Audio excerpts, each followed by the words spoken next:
என் பின்னே வாருங்கள், நான் உங்களை மனிதரை பிடிப்பவராக்குவேன். மத்தேயு 4:19. இறையேசுவில் பிரியமான அன்பு சகோதர சகோதரிகளே, இன்று நம் தாயாம் திரு அவை ஆண்டில் பொதுகாலம் 3வது ஞாயிறை நினைவு கூறுகின்றது. திருமுழுக்கு யோவானின் கைதுக்கு பின் இயேசு கலிலேய பகுதிக்கு வந்து தனது நற்செய்தி பணியை தொடங்குகின்றார்.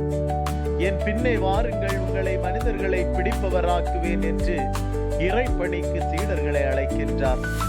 இயேசு உலகத்தில் சாதாரண மனிதன் போன்ற வாழ்வை வாழ்ந்தார். ஆனால் தேவ மகனுக்குரிய வல்லமையை கொண்டு அற்புதங்களை நிகழ்த்தினார்.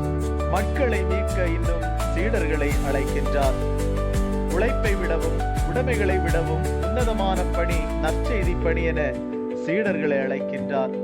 நாமும் அதுபோல வாழவும் நமது வாழ்வை பிறருக்காக நற்செய்தியாக மாற்றவும் முயலுவோம்.